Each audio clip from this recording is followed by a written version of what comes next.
of Satan's greatest soldiers was King Von. So, one of Satan's most notorious soldiers in the rap game was King Von. In the world of hip-hop, there was no one quite like him. King Von was literally the demon of a block. The guy could intimidate anyone. I mean, Quando Rondo, scared out of his mind. It was the kind of presence that made you stop and take notice. You could feel it the second he stepped in the room. There's this moment where I was walking out of my car, just minding my business, when I saw a group. It felt like a total out-of-body experience, especially with NLE Choppa talking about Von's ruthless attitude. Von's name spoke louder than anything he ever said. It's funny, but one of the people who really feared King Von was FBG Duck, another big name in Chicago rap. Chicago's rap scene is known for its raw, real talk. It doesn't hold anything back. FBG Duck, born Carlton Weekly, came up from the South Side's Turb Streets, and he was all about representing the gangster disciples. His music, real, gritty, honest. That's what made him stand out. His hit slide really put him on the map, and from there, people took notice. On the flip side, you had King Von, born Devon D. Coyne Bennett, from the Black Disciples. The dude had an insane gift for storytelling. He could paint pictures with his lyrics, taking you straight to the streets. When his debut album, Welcome to All Block, dropped, it wasn't just music, it was a stamp on the rap world, solidifying him as a force to be reckoned with. But even though they were both climbing the ranks, there was this tension bubbling underneath. The long-standing rivalry between their gangs created a deadly game of cat and mouse, and it only got worse with each diss track that dropped. As the beef heated up, the streets of Chicago became a battleground. The music wasn't just for the fans anymore, it was a way to take shots and send messages back and forth, both of them dropping tracks, each more personal than the last. It reached a boiling point in the summer of 2020. Rumors started swirling that there was a hit out on FBG Duck, and by then the tension between Von and Duck had reached an all-time high. Both were at the peak of their careers, gaining national attention. Then came a shocking twist. Some declassified documents revealed that a confidential informant stepped forward, saying that King Von had put a $50,000 bounty on FBG Duck's head. But here's the kicker: Von wasn't satisfied with just that. He allegedly doubled the bounty to $100,000, turning up the heat on the whole situation. The feud wasn't just personal anymore, it was escalating quickly. And to make it worse, Von supposedly rewarded the people who carried out the hit. He even bought them custom O-block chains, which weren't just a symbol of loyalty, they were a reminder of just how far he was willing to go.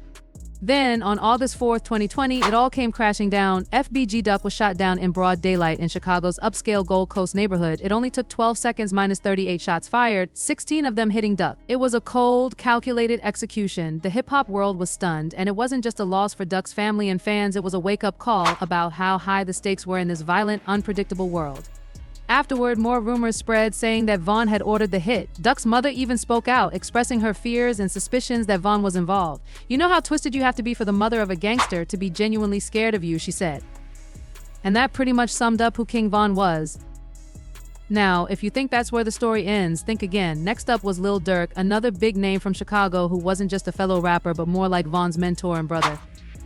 Lil Durk and King Von came from the same neighborhood O Block, a place that's both famous and infamous for shaping the drill music scene. Durk, with his blend of melodic hooks and streetwise lyrics, had been making a name for himself even before Von blew up. But the two of them together? That was a duo you couldn't ignore. Their bond went way beyond music, and that's how the story goes. It's a wild ride filled with music, loyalty, and a whole lot of danger. The streets of Chicago didn't just raise these guys, they defined them, and in the world they lived in, sometimes the price of fame was too high. So King Von started making waves in the rap game with mixtapes like Amahita and Life Ain't No Joke. These tracks really showed what he was made of and set the stage for his big rise to fame. But when Von came into the scene, it wasn't just about making music, it was about making an impact. His storytelling was next level, and his vibe, it was something you just couldn't ignore. Fans and industry people alike took notice right away, and when Crazy Story hit, it was like an anthem, propelling him straight into the spotlight. What's even more interesting is the bond he shared with Lil Durk. They were more than just music partners, they were like brothers. It wasn't by blood, but it felt like it. Durk, being a bit older, kind of took Von under his wing, guiding him, showing him the ropes. But Durk knew Von had a past, and it wasn't a clean one. Von had been in some serious trouble before he was facing a murder charge and 2 counts of attempted murder at just 20 years old. So even though they were close, Durk had to be careful, knowing Von's history. The friendship was about way more than just music. Durk saw something in Von that reminded him of his younger self, someone who was fearless and real, no matter what. You can hear that in their tracks together, like Crazy Story 2.0. They had this chemistry that just clicked. And like Durk said, when they dropped their songs, the calls started coming in nonstop. You could tell they were onto something huge. But of course, things weren't all smooth. Both Durk and Von got caught up in some serious legal trouble in 2019. They were facing felony charges for attempted murder after an incident at the Varsity in Atlanta.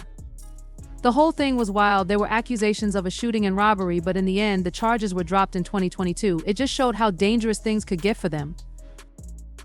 And then there's Quando Rondo. His name is forever tied to King Von's tragic death, and the crossing of their paths is a story neither of them could have predicted.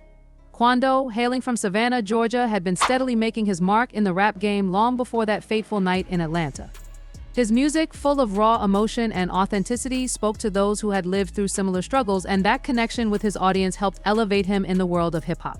When Quando dropped his debut mixtape Life Before Fame in 2018, it set the stage for his rise in the industry. His mix of street narratives, personal pain, and relatable struggles gave him a unique voice in the game, one that found an audience among fans who appreciated his unfiltered style. By 2020, Quando was more than just a rising star. His second mixtape, QAC, proved that he wasn't just a one-hit wonder. With tracks like I Remember and Scarred from Love, he painted a picture of his life, one that wasn't sugar-coated or embellished, but grounded in the harsh realities of growing up in the streets. His authenticity resonated deeply with fans who could relate to his experiences. He was an artist who wasn't afraid to show vulnerability, and that level of honesty made him stand out in an industry often defined by bravado and posturing. But as Quando's career was blossoming, he found himself caught up in something much larger than music. The rap world, especially the one he was now part of, was riddled with tension rivalries that went beyond the stage and the studio. The competition between artists wasn't just about who had the best bars or the hottest beat, it was also about territory, loyalty, and a lot of personal history that went way deeper than music. Quando had always been associated with a certain crew, one that was deeply rooted in the streets. This affiliation put him directly in the crosshairs of rivals, especially those connected to the infamous O Block in Chicago, which was home to King Von. O Block, a neighborhood with a history of gang violence and a strong presence in the drill scene, had a reputation that preceded it. When King Von emerged as one of O Block's brightest stars, the tension between his camp and other factions in the hip-hop world only intensified. This wasn't just a rap rivalry, it was a reflection of real-world conflicts deeply rooted in street politics, history, and turf wars. The connection between Quando Rondo and King Von wasn't something that was established overnight. The two were part of different circles, different factions of the rap game, and had no real reason to cross paths in a meaningful way until they did. The night of November 6, 2020 is one that will forever be etched in the memories of many, especially the hip-hop community. The two would come face-to-face in Atlanta, a city known for its vibrant nightlife and booming music scene. The evening started out just like any other night, with both Quando Rondo and King Von attending the same event. They were both in Atlanta for a celebratory occasion, and though they were technically in the same city, they didn't expect to run into each other. The altercation that would unfold would change everything, not only for the two men, but for their crews and the entire hip-hop community. The night began innocently enough. Quando Rondo had been hanging out, a little out of the spotlight compared to King Von, who was growing in popularity by the day. Rondo had been resting in his car outside the Monaco Hookah Lounge when, according to reports, King Von's crew approached him. The tension that had been simmering for years between their respective camps would come to a head in a matter of moments. No one really knows what was said in the moments leading up to the altercation, but what followed was violence. King Von, known for his assertiveness and street credibility, was said to have been the first to make a move. What began as a confrontation escalated quickly. The situation spiraled out of control, and what started as an argument between rival crews turned into a full-blown brawl in the parking lot. Fists flew, insults were exchanged, and what seemed like an argument over disrespect soon became a life-or-death struggle. It was a volatile moment in hip-hop history, with the potential to escalate into something far more tragic. In the chaos of the moment, shots rang out. Reports indicate that Lil Tim, a close associate of Quando Rondo, pulled out a firearm and shot King Von, fatally wounding him. The shockwave of that action reverberated throughout the crowd. People, in a state of panic, scrambled for safety as the gunfire pierced the night air. What was supposed to be an ordinary night of celebration turned into a scene of horror and disbelief. For Quando Rondo, witnessing the violent death of King Von was undoubtedly traumatic. The incident wasn't just about rivalries, it was personal. Not only was he involved in the altercation, but the aftermath would change the trajectory of his life and career forever. Although Quando Rondo wasn't the one who pulled the trigger, his association with Lil Tim, who was responsible for King Von's death, put him directly in the line of fire. The media quickly pounced on the situation, painting the entire altercation as a reflection of the animosity between the two rappers' camps. But it wasn't just about the violence. The aftermath of the incident became a complex web of media attention, street loyalty, and rap beefs that stretched far beyond the altercation itself. As the news of Von's death spread, so did the tension. Fans of both King Von and Quando Rondo reacted fiercely, with social media platforms becoming battlegrounds for arguments and debates. On one side, King Von's supporters mourned the loss of a rising star and criticized Rondo for his alleged involvement in the altercation. On the other, Rondo supporters expressed their loyalty to him, even as they struggled to come to terms with the consequences of that tragic night. The drama didn't stop with the altercation itself. In the months following King Von's death, Quando Rondo's career became the subject of scrutiny. He was forced to address the incident publicly, and despite his attempt to distance himself from the violence, the association remained. His music was now under a microscope, and people began to question whether the tensions between the two camps had truly been squashed or if they were simply simmering beneath the surface.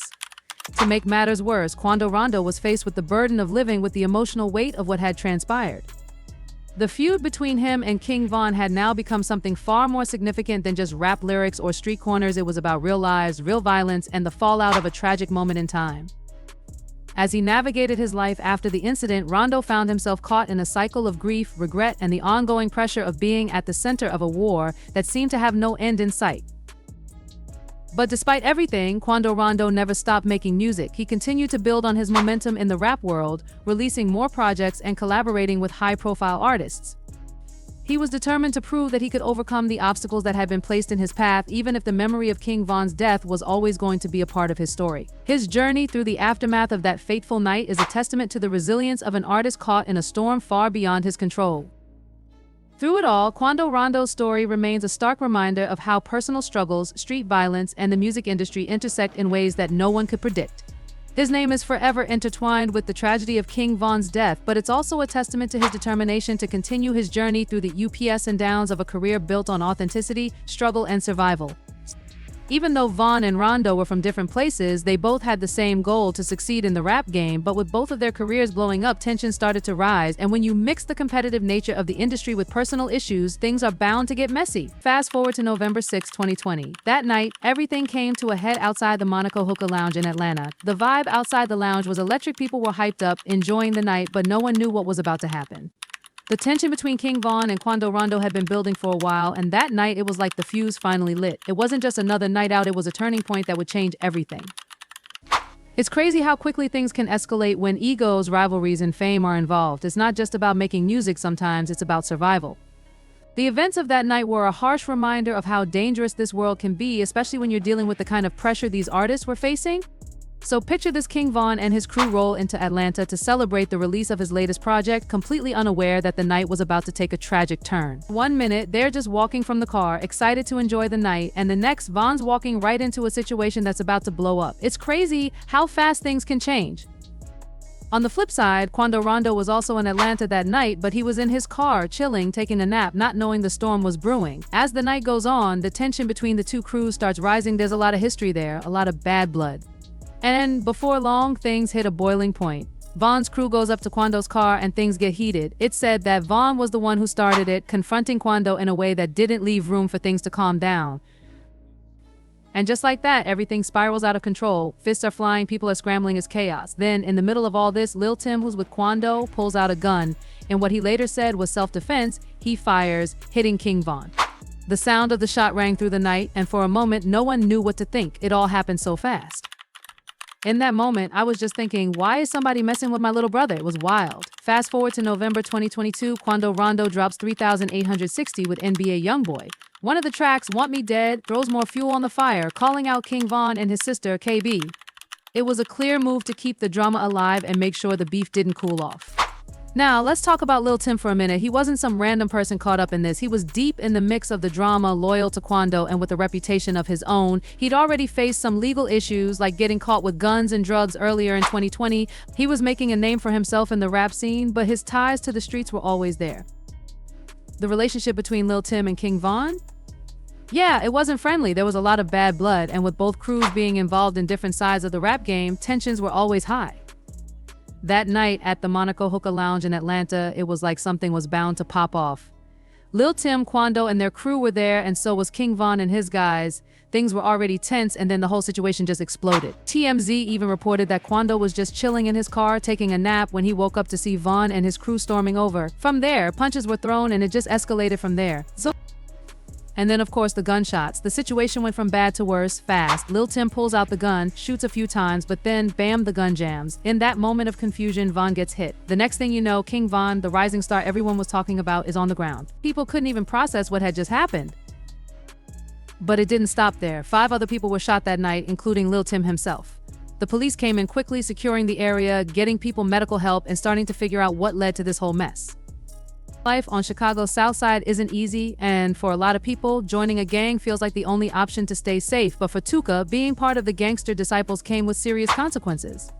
As the rivalry between his gang and the Black disciples heated up, Tuka got caught right in the middle. One cold day in January 2012, Tuka was just waiting at a bus stop, not knowing that his life was about to end in a tragic way. His death wasn't random, it was payback for something that happened earlier. It was a senseless act of violence, and it left a huge mark, not just in his neighborhood, but all through the hip-hop world. Tuka didn't just fade away into the background like so many other tragic figures in the ongoing battle between Chicago's gangs. Instead, his name became a symbol in the drill music scene, and his story was forever tied to the dark side of the city's culture. Tuka's death, which was a senseless act of violence, left an indelible mark on the community, and it continued to resonate in ways that nobody could have predicted. As soon as Chief Keef, one of Chicago's biggest rap stars, mentioned Tuka's name in his music, things took a turn. In a city like Chicago, where drill music is more than just a genre but a reflection of life on the streets, mentioning a fallen soldier like Tuka carried weight. Chief Keef, who had already made a name for himself by glorifying the harsh realities of street life in his music, used Tuka's name in a way that caught people's attention, and not in a good way. The phrase "smoking Tuka" quickly became a part of the drill music lexicon, and what started as a simple reference to smoking marijuana quickly evolved into something far darker. For those in the know, smoking Tuka wasn't just about weed, it was a grim, disrespectful reference to the death of a young man whose life was cut short by gang violence. The phrase was meant to represent a kind of victory for one gang over another, a macabre way of marking their territory. For the gangster disciples, Tuka's death was a loss, but for some in the Black disciples, it became a trophy, something to flaunt in the face of their rivals. What started in the world of drill music quickly spilled over into mainstream conversations, sparking debates about the glorification of violence in music and the impact it was having on the culture. People who weren't from Chicago or familiar with its gang dynamics started to hear Tuka's name, and they had no idea what it really meant. To them, it might have just been another catchy line in a rap song. But for those who lived in the neighborhoods where this violence was happening, Tuka's name became a rallying cry for all the pain and anger that had been building up for years. The phrase "smoking Tuka" took on a life of its own, evolving from a simple lyric to a symbol of the ongoing feud between rival gangs. It wasn't long before other rappers like King Von, another major figure in the Chicago rap scene and a member of the Black disciples, began bringing Tuka's name back into the spotlight. Von, who was known for his raw, storytelling style, knew exactly what mentioning Tuka would do. It would ignite the flames of that never-ending feud and keep the memory of the violence alive in the public eye. In 2020, Von referenced Tuka again in his track All These featuring Lil Durk, once again reminding the world of the gang violence that was so prevalent in Chicago. For Von, mentioning Tuka was more than just a lyrical choice, it was a way of continuing the narrative of the city's gang wars and making sure that the tension between the Black disciples and the gangster disciples never faded from the collective memory. Each time Tuka's name was brought up, it wasn't just about paying homage to a fallen figure, it was a declaration of allegiance to the ongoing gang conflict, a way of saying, "This is where we stand." For some fans of King Von, the mention of Tuka was a way to keep the story alive, to honor the lives lost in a war that so many people were still caught up in. But not everyone saw it that way. For Tuka's family, hearing his name used in this way was a painful reminder of the violence that took him from them. Tuka's mother, Dominique Boyd, has spoken out numerous times about the hurt she feels every time her son's name is used in a song, especially when it's done in a way that disrespects his memory. To her, Tuka was more than just a statistic or a symbol in a rap feud. He was a son, a young man with potential whose life was cut short by the cycle of violence that has plagued the streets of Chicago for far too long. The community, too, found itself divided over the use of Tuka's name in drill music. On one hand, there were those who felt that it was a reflection of the harsh realities of life in Chicago, a way of documenting the pain and struggle that so many people faced every day. But on the other hand, there were those who felt that it was nothing more than a glorification of violence, a way of turning real human suffering into a commodity for the music industry. The tension between these two viewpoints only served to deepen the divide in the community, with some feeling that the music was perpetuating the violence, while others saw it as a necessary form of expression. What happened to Tuka, his death, and the way his name became a part of the drill music narrative showed just how deeply entrenched the violence in Chicago is, and how music, especially drill, can be both a reflection of and a catalyst for the very issues it portrays. Tuka's legacy lives on, not only in the streets of Chicago, but in the music that came from it, a testament to the complex and often painful relationship between art and life in a city torn apart by gang warfare. And it's not just about Tuka's name, it's about the hundreds, if not thousands, of other young lives lost in similar circumstances whose stories don't always make it into the mainstream. Tuka's story, unfortunately, is one that resonates with many. His name continues to echo through the halls of hip-hop, serving as a reminder of the violence that continues to claim lives in Chicago and in many other cities across America. Now, this wasn't just about music, it was a painful reminder of what was happening on the streets. Tuka's mom, Dominique Boyd, spoke out about how hard it was for her to hear her son's name used like that. It felt like people were making light of her son's death, and for her, it was a constant reminder of the violence that took him away. And it wasn't just her who felt that way, the community was divided.